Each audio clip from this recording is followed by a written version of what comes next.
compounds and heavy metals that is a massive threat to our futures. I mean, the water, the fresh water that they directly contaminate when they frack. That's 13.5 million litres of fresh water used per frack, per well, and each well can be fracked 4 to 5 times to get the gas out that they want.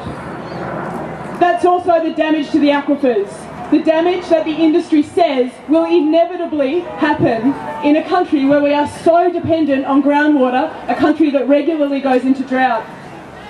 Shame! Shame! Shame! At the same time, we know that this leaks. So unlike conventional gas, where you get about 98% recovery, with this industry, you get about 65%. That means you're talking about 35% of that methane leaking out into the air.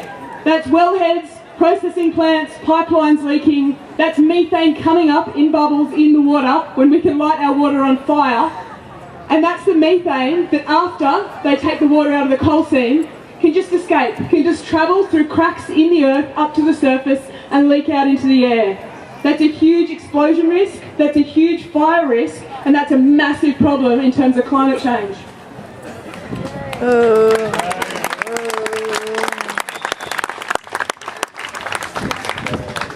What most people in New South Wales aren't talking about at the moment is what a huge above ground industry this is. They're saying, we just want to drill a well here and a well there, that's exploration. But what no one's talking about is production. Production means a wellhead every 400 to 900 metres, all joined together by pipelines, by roads at least 20 metres wide because they've got to get trucks in and out. It's massive above ground industrialisation, and that's what they're talking about bringing into our communities.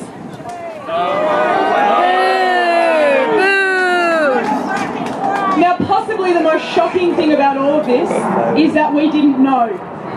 No one asked us whether or not we want this industry. No one even came and told us what coal seam gas mining was.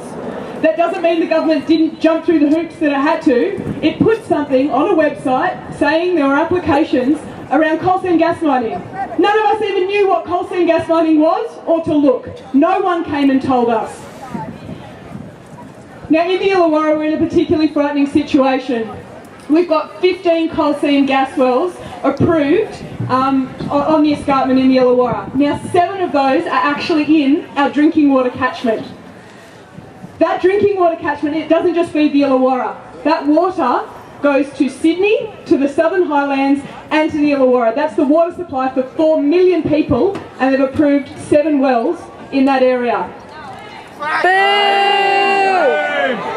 This is in an area that is an enormous bushfire risk, and this is what they're putting there. It's on an enormous aquifer system that's basically like a sponge that cleanses our water. And the government did this at a time when our council was under administration.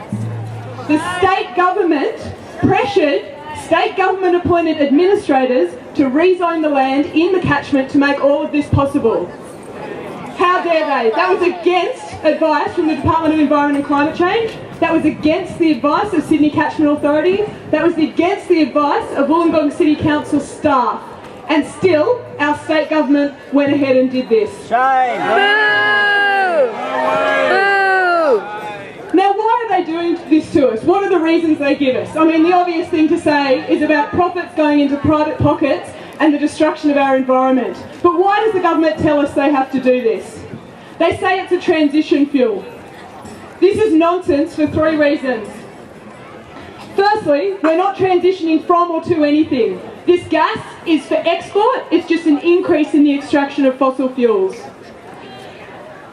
Secondly, it's as bad, if not worse, than coal. With the rate of methane that escapes with coal seam gas mining, methane is 105 times worse in terms of global warming potential than carbon dioxide. It might be the case that when you burn the fuel, it's less destructive in terms of global warming, but the methane that escapes before you burn it is so high that this is going to wreak havoc in terms of our climate. Shame. Lastly, if any government is serious about transitioning, you would move to renewable energy. We can move to 100% renewable energy in this country. They're doing it in other countries. There's now baseload solar thermal plants and wind plants, and there is, if we're serious about transitioning, you don't go to coal seam gas. Yeah.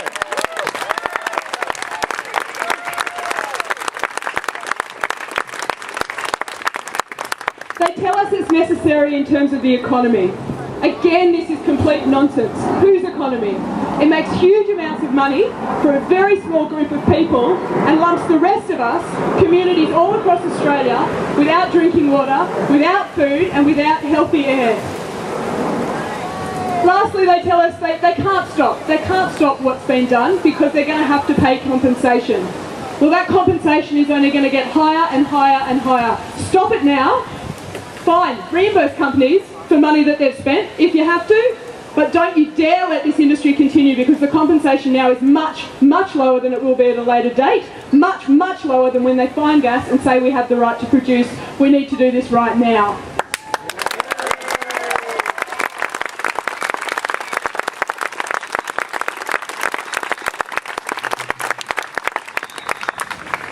We will stop this. We are already starting to win. So already we've got a parliamentary inquiry as a result of community campaigns. Already we've got evaporation ponds being banned. Already there are some limits, nowhere near enough, on new fracking projects until the end of this year. We should take pride in these wins because they are a direct result of the work we've all been doing. Yeah.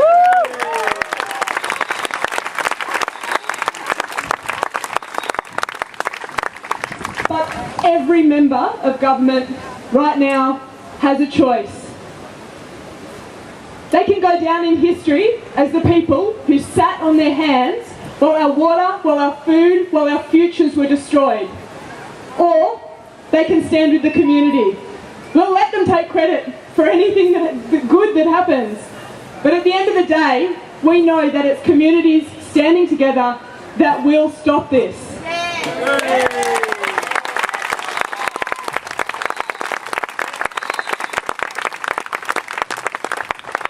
By granting approvals all across this state, this government has unwittingly unleashed the power of community. People now are realising just how powerful we are when we stand together. I know people in my neighbourhood now who I'd never met before, who I work with on a day-to-day basis to fight this. And what the government has done, whether it meant to or not, when it rolled out the red carpet to this industry, is it makes us realise that we are more powerful than any mining company, and we are more powerful than this government.